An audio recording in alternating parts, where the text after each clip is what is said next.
কেউ কাতরাচ্ছেন তীব্র যন্ত্রণায়, কারো অবস্থা আশঙ্কাজনক। কোটা আন্দোলন ঘিরে সাম্প্রতিক সহিংসতায় আহত হয়ে শত শত মানুষ ভর্তি হয়েছেন হাসপাতালে।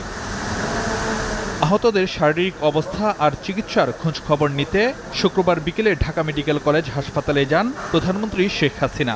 সরকার প্রধানকে কাছে পেয়ে নিদারুণ নির্মমতার বর্ণনা দিতে গিয়ে কান্নায় ভেঙে পড়েন আহত ও তাদের স্বজনরা। মমতার পরশ বুলিয়ে আবেগ আপ্লুত শেখ হাসিনাও আশ্বাস দেন নিরুপায় এসব মানুষের পাশে থাকার।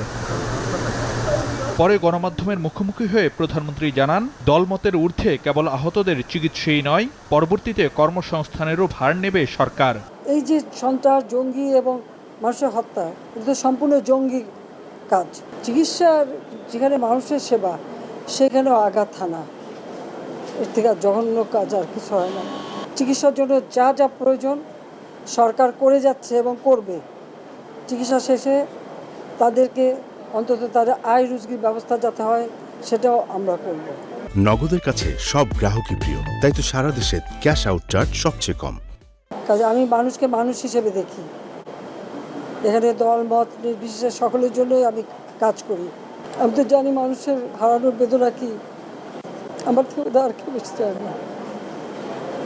আমি চাচ্ছিলাম দেশের শান্তি থাকবে, দেশের মানুষের উন্নতি হবে, দেশের মানুষ সুন্দরভাবে বাঁচবে। শিক্ষার্থীদের সব দাবি মানার পরও আন্দোলনের আর কি যৌক্তিকতা থাকতে পারে, সে প্রশ্ন রাখেন সরকার প্রধান। আমরা তো সব দাবি মেনেই নিয়েছি, তারপরে আবার কেন? সেটাই আমার প্রশ্ন। এটিকে জঙ্গিবাদকে সুযোগ করে দেওয়ার জন্য? দেশবাসীকে বলে আপনারা দোয়া করেন, এই যে জঙ্গিবাদ আর জুলুম, এর হাত থেকে যেন মানুষ মুক্তি পায়, মানুষের জীবনে যেন শান্তি আসে। এ সময় সহিংসতার বিরুদ্ধে দেশবাসীকে ঐক্যবদ্ধ থাকারও আহ্বান জানান শেখ হাসিনা।